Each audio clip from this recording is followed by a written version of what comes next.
Welcome to What We Made Possible, the podcast where we explore the power of healing and driving change for advocates, leaders, and change makers. The conversations here draw the connection between creating new possibilities in the world, possibilities of care, of belonging, of thriving for our communities, with stories of personal healing and loving relationship building. I'm your host, Patty Dayleg, leadership coach for social change. I spent a decade in nonprofits, government, and DEI, securing 6- and 7-figure opportunities for communities of color. And I've experienced firsthand the transformative power of compassion, healing, and belonging in making a bigger impact. Let's dive in. Hi, everyone. Welcome back to What We Made Possible. Today, we have a great guest. Her name is Brenda Umana. We actually went to grad school together. We finished grad school about 10 years ago. And even back then, we had an affinity towards each other, we were both in school for public health, but both were also practicing yogis. And that, I think, brought us a little bit close. And it's interesting, we haven't spoken in a while, but when we were reconnecting for this podcast, it's as if those 10 years just had not passed. So I'm going to tell you a little bit about her. So Brenda Umana is a multi-hyphenate creative, poet, yogi, writer, and marketing and communications director in the education space.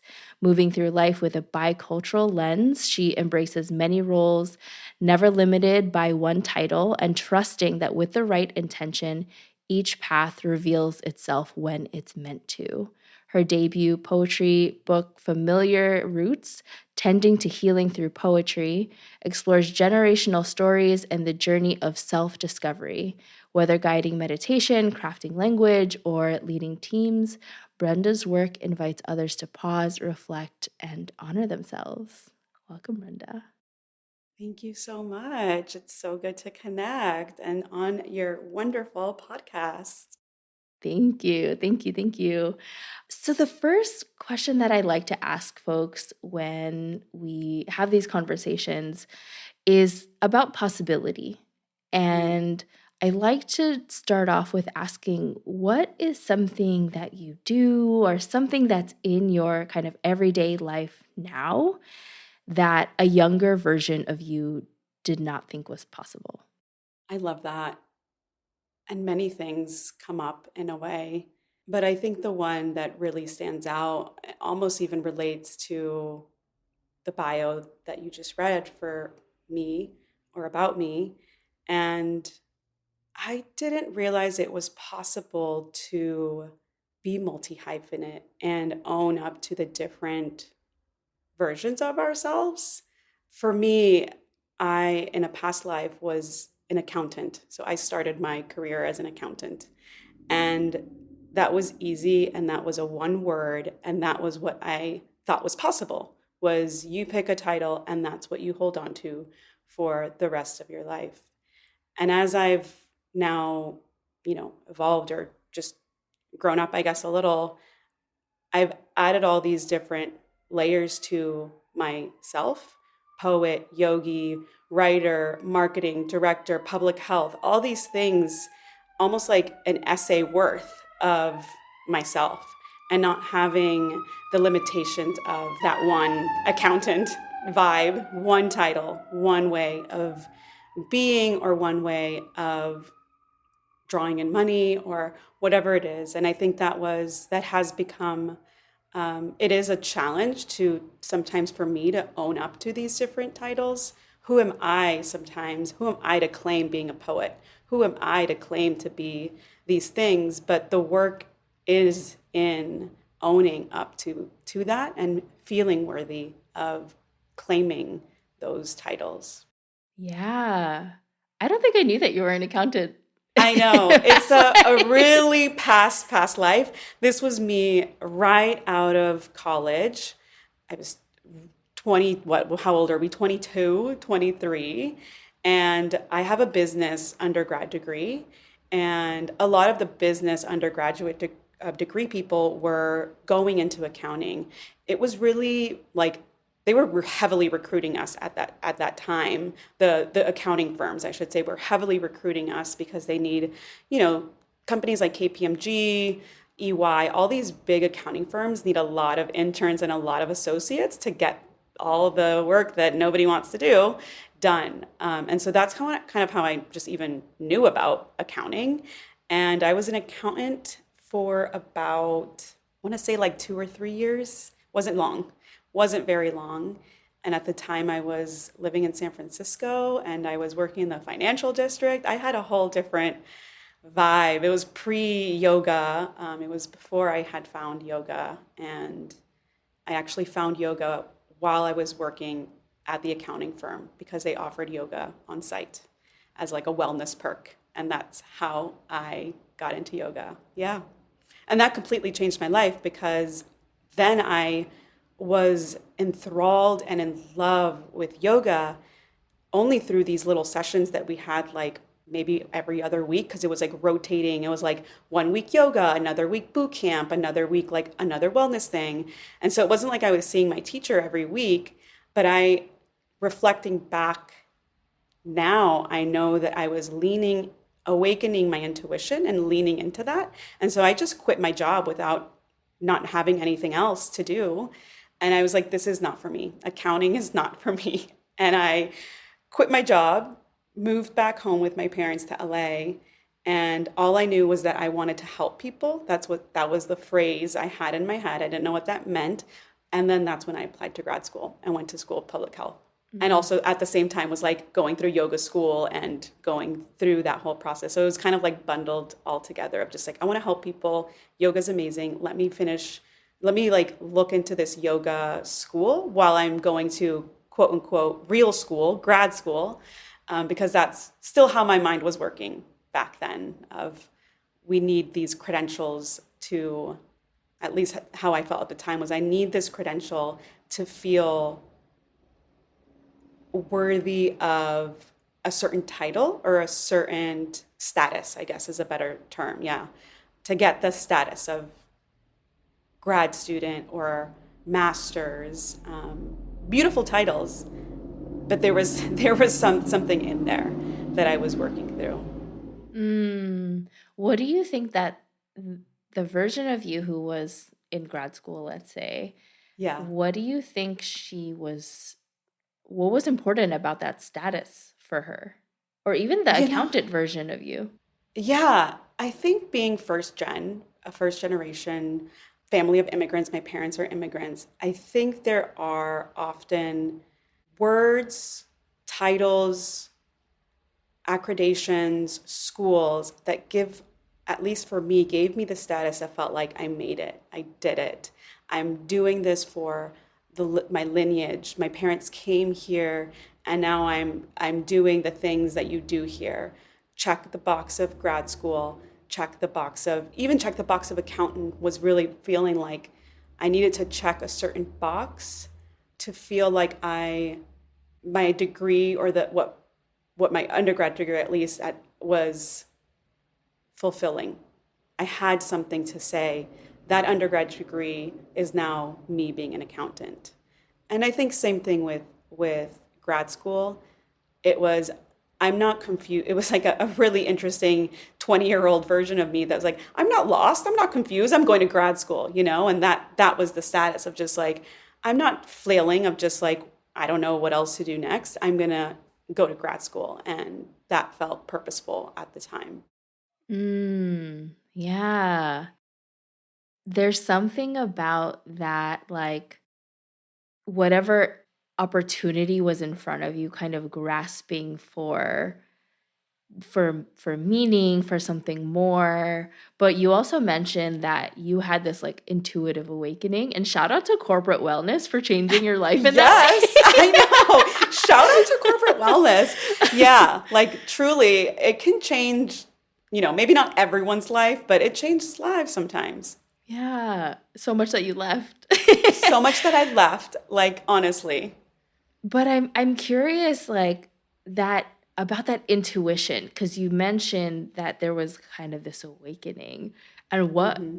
what was that experience like? Like, how did you know that it was Mm, intuition? And then, you were like kind of going deeper into yoga as we were in grad school. So I'm curious, like, where intuition was kind of playing into that as yeah. well. I think for me, in these times as a younger self, I didn't know that was intuition. And for me, my intuition does feel just like an inner knowing. I know that some people feel intuition more somatically. Maybe it's through, a sensation in their belly or a sensation in their brow point. But for me, it's really a drop of just like, I need to do this, and I know that I need to do this. And so now, as I've developed more of my intuition and have taken courses on intuitive development, I can see, like, kind of look backwards and say, oh, that was my intuition guiding me. But at the time, I was just a bit of a 20-year-old that was just like, I want to do this and I'm going to do it. And I was very determined to see the vision that I wanted and put the steps in place that needed to get to that point. And I would say that has not, that intuition that I now label as intuition has guided a lot of my journey through, not only getting into grad school, but then the jobs that I had after grad school and really just allowing myself to flow versus what maybe if I had honestly, truly, I truly think this, that maybe if I had never done yoga, I would have stayed in that accounting lifestyle of just kind of sticking with the job and somebody else kind of telling me that this is the next job title for you and this is the next pay raise for you or whatever those check boxes are. Mm. So it's almost like you had access to be able to dream bigger and to know like a life beyond the check boxes. A little bit, I that's a great way to put it because yoga works in funny ways. It's not obvious the way that yoga works as far as what we're speaking about right now. For anybody that goes to a studio, it's like, oh, you're just moving. Like you're just moving your body. It looks like you're stretching. But there truly is this connection between mind, body, and spirit. The more you continue to practice and show up and study and really find a teacher that maybe resonates with you, because those channels of internal awareness and then the the way it comes out in the living world also start to match. So as that internal awareness starts to awaken, it might come through a subtle thought, it might come through a big thought, but then the action that you take from it is what's coming from that awakening or that observation that you're doing. Because it is a very quiet practice.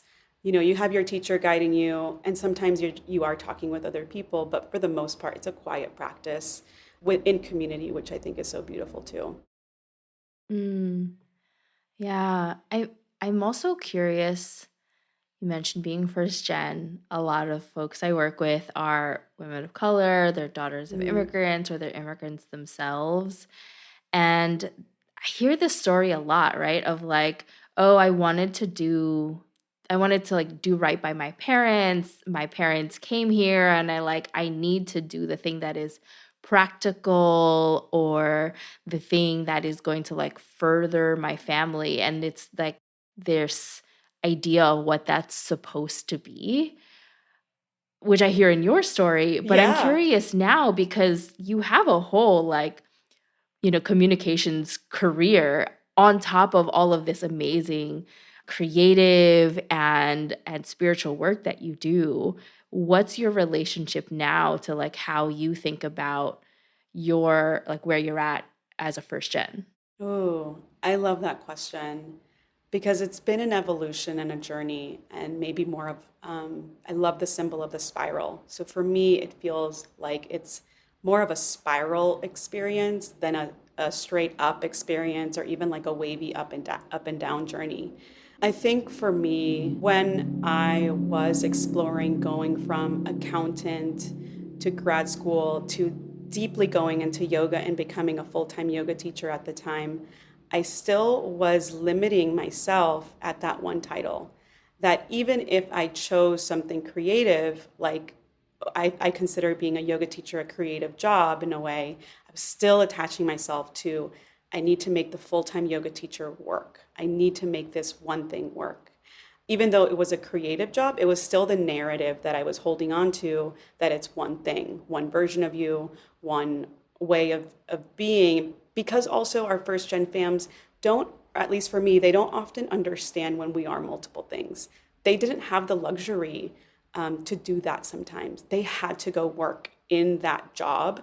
You know, my dad is a aircraft mechanic and my mom is a housekeeper. They had to do those jobs to bring the money back home.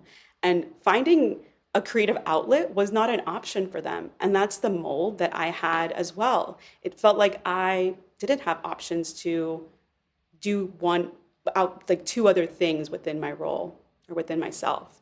And so as I continued going on and exploring, being a full-time yoga teacher didn't resonate with me either. I loved it, but I was burning myself out. And so I needed to reinvent the wheel again and go back and be like, crap, like I thought this was the thing that I really wanted to happen. And now I'm feeling so burnt out and honestly hating it. And then I'm coming back into how can I appreciate what my parents showed me, that this job, this one job, can bring in stability and finances and live a stable life, and also add on the other things that I love. And so it made more sense for me at this point in my career to have something financially stable that I'm not nervous about. Am I going to make money this month? Am I not going to make money? And then add on all the other things that light me up. Because then my creative outlets aren't attached to bringing me money. And when my creative outlet is attached to making me money, I've noticed in myself that that's not where it lies. That's not how I want to live my creativity. I love that. And I've seen folks where I've one client who, as you're speaking, I'm thinking of, who Yeah, she's been executive director of a nonprofit for I think 20 years or something, and she's never been full time in it. And one of the questions we explored was, does she want to go full time in this creative pursuit, because it's like a cultural preservation organization, got mainly it. through dance. And she landed on the answer being no. She Mm-hmm. didn't want the pressure on the creative outlet and this ability to preserve culture to also, again, have that pressure of supporting her financially. And she also got a directive from the founders to make sure that this work is always free for the kids that she works with. Love that. Um, and so she, there's almost that permission granting of, like, yes, I get to have multiple parts of me, and my work for creativity and connection and community does not have to be the work that pays me. 100%. And I think that that's a great summary of kind of like how I'm feeling now at this point in this part of my age and this part of my career and this part of exploring the different titles. It is that just that freedom and flexibility of, and maybe at another point I'll go back and say, nope, I want to go back and my creative outlets need to be my source of income. But yeah, this right now is just feeling true. There's almost like a permission for my creativity to blossom more when I'm not seeking for it to fulfill all of the finances that I need. I can still make money from my creative outlets. I'm still gonna, want to. If I'm leading a yoga class, I'm still gonna want to get paid for it. If I'm, selling my poetry book, there is some sort of exchange there, but it doesn't need to be my sole income, because that puts a lot of pressure on it. Yeah. Yes. And when there's pressure on it, then, like, we just don't have that spaciousness to We do don't. the thing that we need to do. I know. Yeah, truly, truly. In our first conversation, when we were thinking about putting together this conversation, we talked about the idea of dharma. Mm. I think you'll be able to kind of explain what dharma is better than I can. Do you want to Oh talk a little bit no. about Yeah, we both it? can. We can both get in it. I think there's two versions of dharma that we can talk about, and there's dharma of the self, right? Dharma meaning purpose, and purpose as in what is our purpose in this lifetime. And then there's the greater dharma, the dharma of the collective of our time. So the one that's individual, that's swadharma, and then there's the collective dharma, which is just dharma.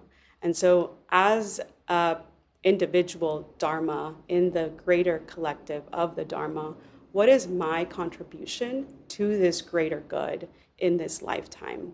And as we think about what's my purpose, sometimes that does get connected to our jobs because we are limited in our energy and time and resources, especially here in the US.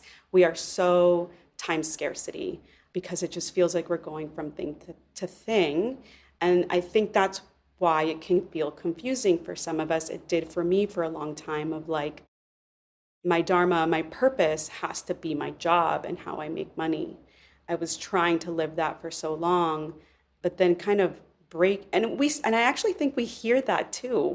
I feel like there was a narrative going on social for a while, maybe no longer, but I feel like there was like this narrative of like tons of coaches out there like make your passion your job, like make income with your passion or whatever. And I feel like that was almost like your dharma is meant to be your income.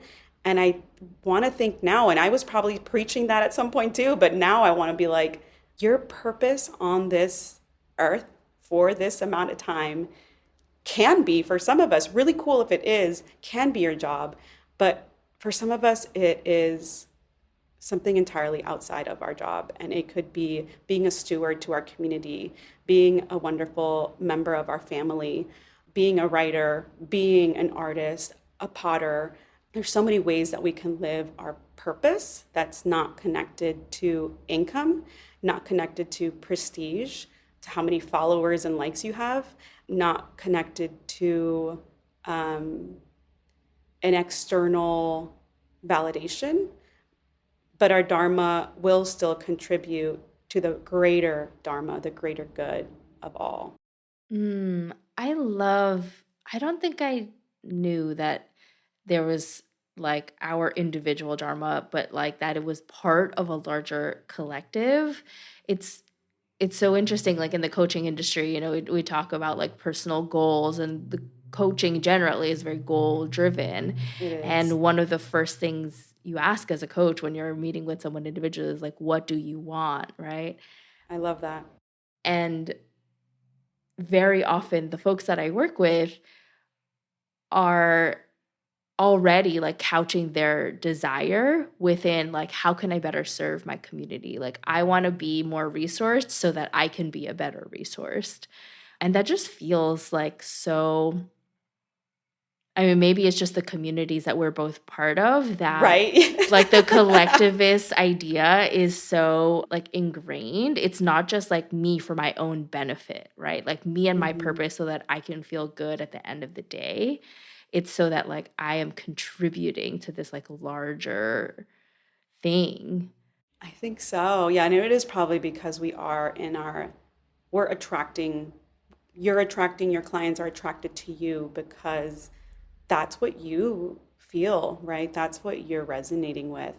And I mean, maybe there's going to be a client that reaches out to you that's like, me, or like, I want more money, I don't need anybody or something. But I feel like that's who you're attracting. Like, Mm, that's the energy that you're giving off. So people are going to definitely be a lot more attracted to you that yeah. have that same feeling. Yeah, I appreciate that. I'm curious, what would you say is your dharma? Like, how would you articulate that in this moment? I've done a lot of, and I'm actually reading a book right now that we can maybe share with with your listeners and your clients. It's called The Four Desires by Rod Stryker.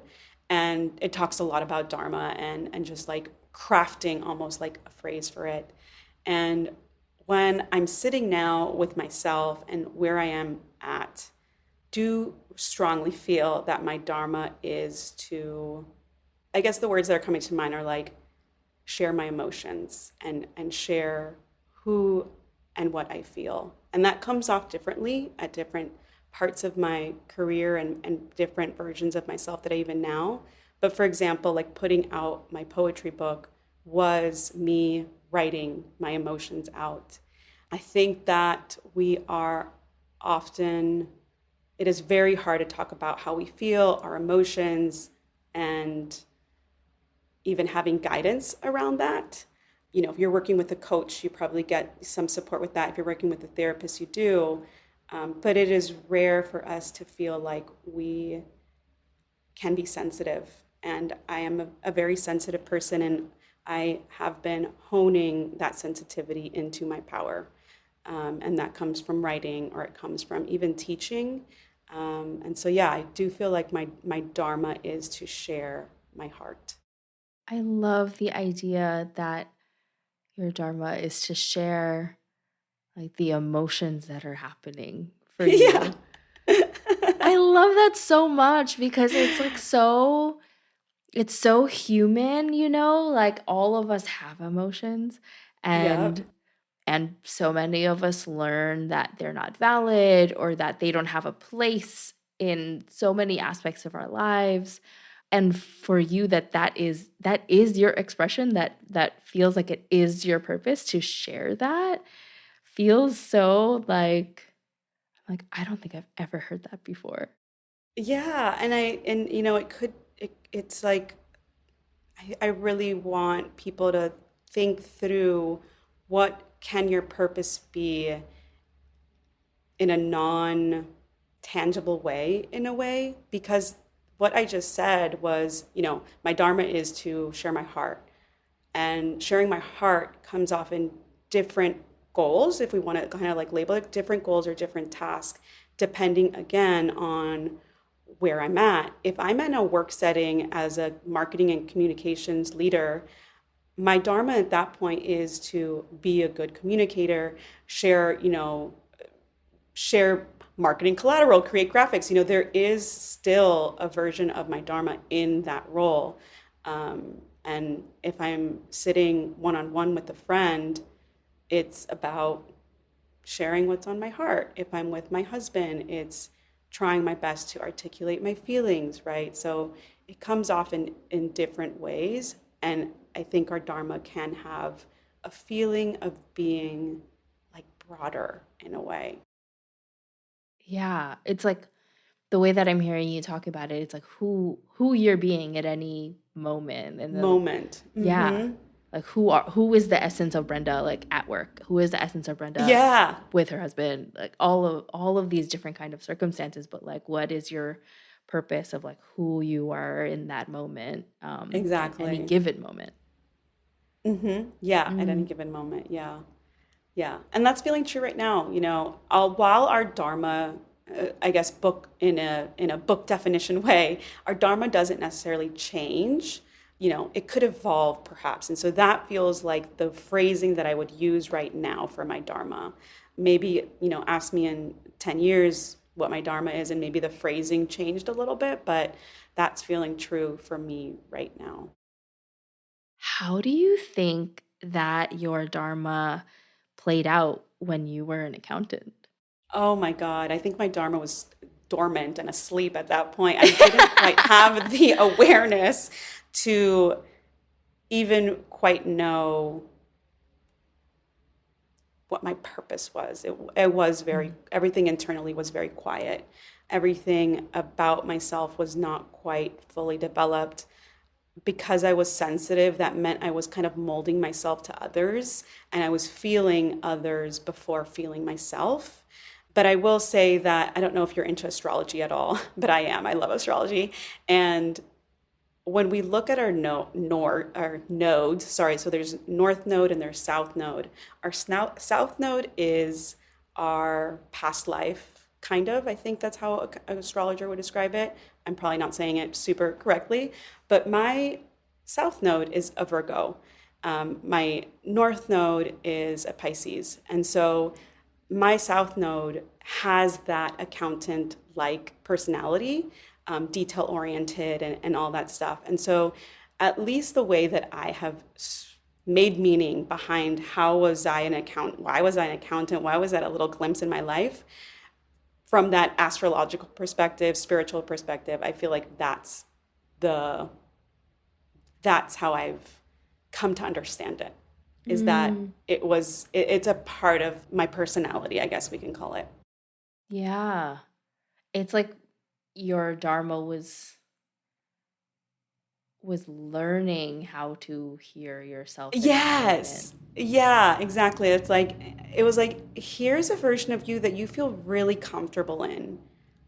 Do this for a while until your dharma starts to awaken or blossom, or you start to hear it more. And it was almost like I had to be put in a space that, again, that I naturally thrive. Like, I think just like I can naturally thrive in like spreadsheets and accounting and crunching numbers. Like, it kind of does come a little naturally to me. I don't mind putting in a budget and looking at stuff. I've owned my own business in the past. I was a consultant and I crunched numbers all the time to make sure that the income that was coming in was flowing. So it almost does feel like it was just like a past dharma maybe. And now I'm fulfilling another version of myself. Mm, I love that. It's almost like honoring, like Yeah. this in this lifetime, you still had to You, experience that thing in the yeah. past. And the thing of the past, like, don't forget, like, remember Yeah. this little thing of yourself. Yeah. Yeah, the way that I hear astrologers kind of articulate the South Node is for sure the past life piece, but Yeah, it's I'm curious what you also, hear. yeah, I've heard that it's the strengths that you bring into this lifetime. Like the things that you don't need to learn because you Oh, already know them. okay. That actually makes a lot more sense too. That it's like, the accounting was the strength. It was an easy fit for me. I didn't struggle at all to like go in that field. I just didn't like it. I just really did not enjoy it at all. But it was it's an easy space for me to be in. Mm. And it will always be there if you ever wanted to go back, Everyone right? go back. I don't think so, but good to know. Good to know, right? Well, okay, you mentioned your book a few times. Oh, yes, Do you want to tell us a little bit about the journey of it? Because you self-published I did. Yep. and it was a bit of a journey. Do you want to tell us about it?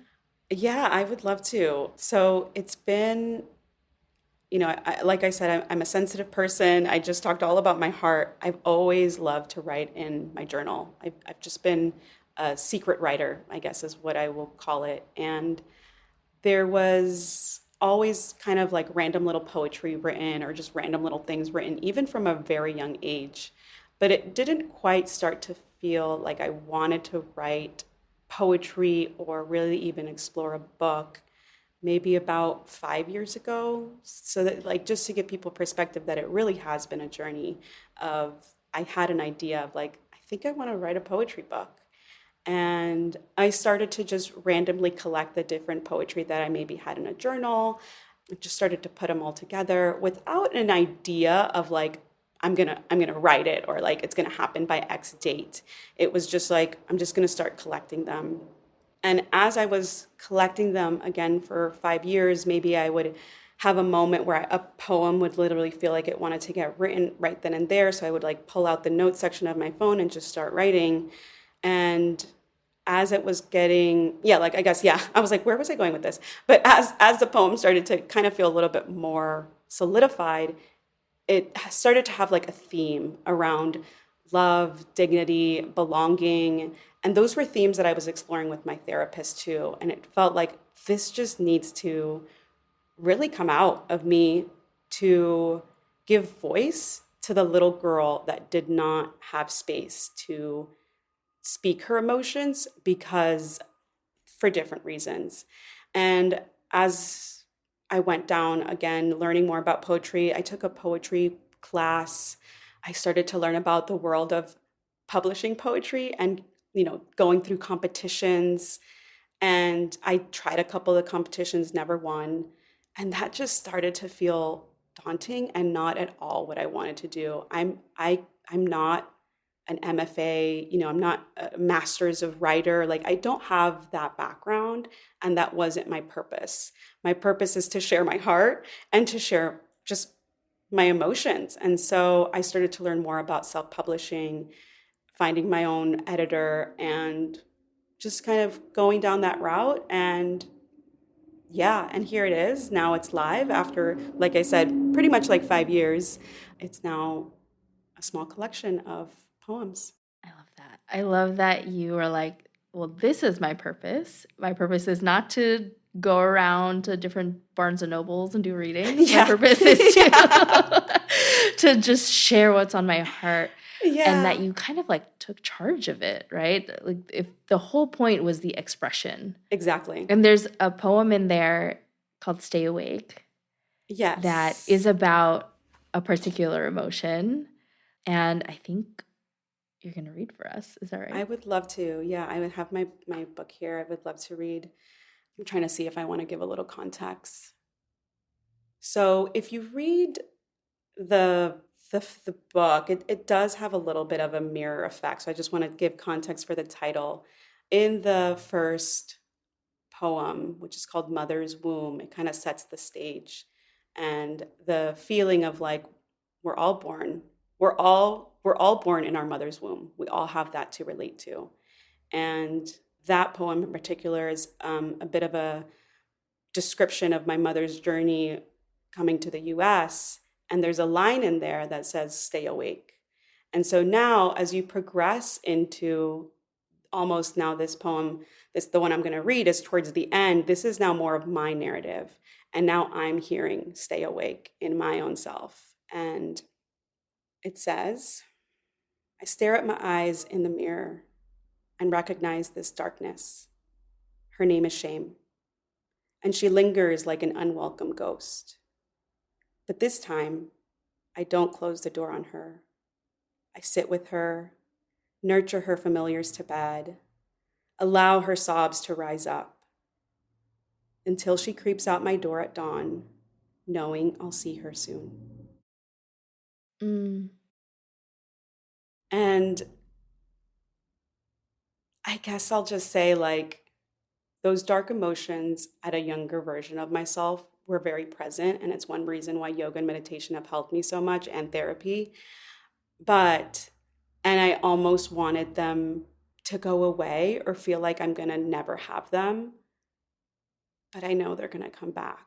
And shame will come back in my life. And she will, come back, and I'll have to nurture shame. And yeah, so that's kind of where that comes from. Thank you for sharing that. And thank you for reading for us. It's so interesting. Like, we all have these experiences of shame, right? It's such a human emotion. And yet it's one that, like, it's a quote unquote negative one. And it's one that some of us just don't want. Like, we Mm-hmm. have the feeling, right? Whatever the thing is. And then we have the shame. And then there's like this third kind of like layer on top of shame to push it away, which I Yeah. think you've named, like, in the poem, like, this time I didn't close the door, but you did in the past, right? We all have. Mm-hmm. When you think about moments where you decide not to close the door on an emotion, on a feeling, what's different about those moments versus when you Ooh, do close the door on them? yeah. I think when I allow the emotion to be there, it it just shows me what it wants in a way. And often it just needs to be seen and heard and loved and nurtured instead of being closed down or blocked off. And from that feeling it, I think there's more clarity in the next part of whatever I need to experience or do or say. Sometimes it's an action of like I'm feeling frustrated at work because blah, blah, blah. And it's like, okay, I'm feeling frustrated at work. What can I let it feel? What can I let it blossom? Okay, I need to do X, Y, and Z. I'm feeling sad around something that my husband said to me. Instead of blocking it or hiding it, it's like, okay, I'm feeling sad. Let that sadness come up. And then do I need to bring this up to him? Do I need to feel heard from him? And just finding what it needs to actually happen afterwards instead of not having any tools or strategies, or almost like that block that actually keeps us sometimes stuck in a repetition, in a pattern. Yeah. And what we might not let ourselves fully feel and see. Yeah. How do you do that? How do you like sit with your emotion? Do you kind of just like literally sit? Are you writing it out? Are you moving? What do you Yeah. usually do? For me, it's a little bit of like, I guess it's different things. And I have pretty strong writing practice at this point. But for me, it is actually sitting and just labeling the thing that I'm feeling. Okay, I'm feeling sad or I'm feeling frustrated. And then once I have at least the emotion, I start to write and I start to just kind of stream of conscious writing. And a stream of conscious writing, you're not always writing about the emotion necessarily. It could be like, I'm feeling sad, and then out of nowhere, an intrusive thought comes in, and you're like, oh yeah, I have to like get that from the store. And literally writing all of these things that are just coming through because all of that is happening inside. And so allowing myself to just observe all of that. And then it is maybe some movement, it is sometimes a lot of crying. It is just like letting myself feel the thing. If I'm angry, it could be like punching a pillow. It's like, how are we expressing the emotion in a somatic and physical way? A lot of the times we don't, or we don't have the opportunity to let it come out because we are more in settings that don't allow it. If I'm at work, I can't go into my office and punch a pillow because I don't have that. So I might have to suppress it for kind of a long time. And if I don't actually ever come back and sit with that suppress, like the whatever emotion I was suppressed, it's still in there. And so I actually think that's one reason why many of us struggle with meditate, or I should say struggle with meditation in quotes, because what we're feeling is those emotions and thoughts that are coming up that never had a moment for themselves. So they're coming up during the quietness and they're saying, hey, look at me, look at me, look at me. I have this, I have that. You never let me speak because we've been suppressed for so long. And now I'm coming up as thoughts. That's actually a good thing. You're letting those thoughts come up finally, as they've been suppressed for quite some time because you had to. Mm, reminds me of Inside Out. I There's love like that these movie like so much. I love that. emotions. Oh my God. Yeah, I love those movies so much. Yeah, those are some of my favorite movies. I think I went to the theater to see number two. Uh-huh. And I was like one of the only, there was actually a lot of adults. So I'm like, yeah, it's definitely like an adult kid movie. Yeah, yeah, absolutely. And especially this updated one with anxiety, with the new emotion. Anxiety, I Anxiety is the know. best. Yes, anxiety. Oh my God. But yeah, I mean, I think it's just anxiety is a challenging one to sit with though, because it comes up a slightly different in different ways. And so I think for me, it's leaning on my practices that I know will help me. So writing is a practice that I know is going to help me. Meditation, practicing yoga in community, even if I'm not feeling the benefits right in that moment. I know now at this point, practicing these things for so long, that they will help me. And so it's just kind of even reminding myself of like, okay, what practices can I lean on? What can I do? Going back to them again and again. Those practices aren't going to die out. You can layer more, but those practices, whatever you do, are not going to die. Yeah. I think I hear you saying like do what works for you. Like for someone Mm-hmm. else, writing might not be the thing, yoga might not be the Exactly. thing, but I Maybe it's saw, running, yeah, like it could like running. running, like dancing. Uh-huh. Yeah, like so many different things. Yeah.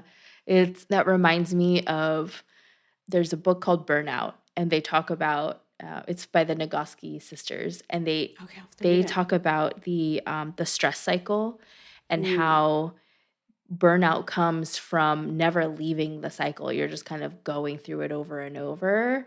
You're not releasing and like getting to the end of like the completion of the cycle. It's like you're going through a tunnel, and right as you see the light, you go back to the entrance of the tunnel and you go through it over and over and over. But what I hear you saying is like meditation or writing or whatever your practice is an opportunity to like practice going out and seeing the light. Yes. Oh, I love that. Yes, exactly. Practicing going out to see the light. Exactly. That's beautiful. Mm. Is there anything else that is on your heart that feels Mm. like it needs to be said? I'm looking up, and there is a book that maybe wants to be seen right now. And it's actually a poem that my first therapist, so this was over, I don't know, maybe even like 13 years ago, read to me. And it was really impactful. So I feel like I want to read at least the sentence Yes, of the please. poem. So the book and the poem is called The Invitation by Oriah. Um, let's see if I can find. Yes. So it's quite long, but I'm just going to read the part that really resonates with me. It doesn't interest me what you do for a living. I want to know what you ache for, and if you dare to dream of meeting your heart's longing. It doesn't interest me how old you are. I want to know if you will risk looking like a fool for love, for your dream, for the adventure of being alive. It doesn't interest me what planets are squaring your moon. I want to know if you have touched the center of your own sorrow, if you have been opened by life's betrayals, or have become shriveled and closed from fear of further pain. I want to know if you can sit with pain, mine or your own, without moving to hide it or fade it or fix it. And I want to know if you see beauty, even if it's not pretty every day, and if you can source your own life with its presence. It's a beautiful long poem that I think maybe we'll share later, but it was one of those moments where it was just like my therapist just said was, are you willing to disappoint someone else in order to not disappoint yourself? And that continues to be a guide or a light whenever I'm feeling perhaps my intuition want to guide me into something else. And yeah, like making sure that I continue to feed into that. Mm. I feel like the each line brought some thread in from earlier parts of our conversation, and that feels It did. that feels Yeah. so, I don't know, full circle in a way. And I love, love, love the idea of, are you Yes. willing to disappoint someone else in order to not disappoint yourself?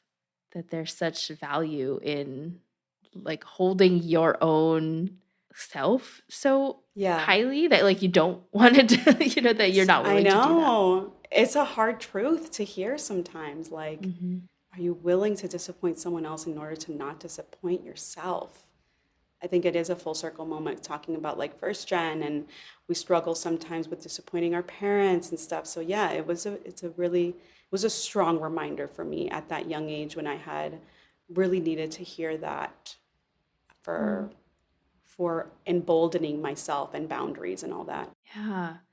Yes, I'm sure somebody needed to hear that today. I think so. I think Yeah. so too. Yeah. Is there anything coming up for you in your expression that you want to share with us? Not necessarily anything coming up, but there's a couple different ways that people can explore this type of writing expression on their own that I just have open kind of currently, and it'll be open for a while, but it's a writing challenge. If you go to my website, beumana.com, you'll see a 30-day writing challenge. And that's a good way to kind of feel in your own self how writing practices can work. I give prompts every day, and I also give breaks a couple times throughout the 30 days.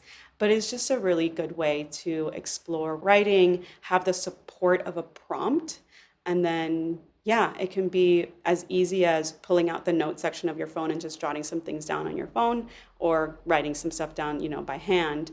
But I think that's a really great way of, and something that is coming up, but not necessarily like an event, and it's kind of free for all. I love that. And it's a way for folks to kind of explore their own Hmm. creativity and their Yes, own version of exploring their heart. correct. Yeah, yeah. So super excited for people to join that. Amazing. Yes, we will definitely share that. Thank you so much, Brenda. I loved Thank our you. Yeah, me conversation. too. Thank you so much. What an honor, and yeah, what a great way to connect again, and for us to connect on really unique paths now that we're on. We met public health, and now you're coaching and podcasting and pulling the truth out of people, and I'm doing it in a slightly different way. But yeah, it's really cool to connect, for us to connect this way. Thank you. And thank you for sharing your multi-hyphenate-ness with us. There's something so powerful about being able to just name all the different parts of you. Speaking of inside out, right? Like we have all of these different kind Yeah, of emotions, but also the different like sides of us and things that we're passionate about. So thank you so much for exactly. bringing all of that.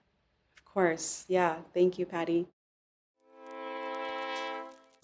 Thank you for listening to What We Made Possible. I really hope this episode resonated. As a coach, I always end with action steps, and so I invite you to do something, which is to pause and ask yourself, what resonated? What am I taking away? And what's possible for me and my community now? If you liked this conversation, please leave a review and a rating. It helps so much. Thanks again.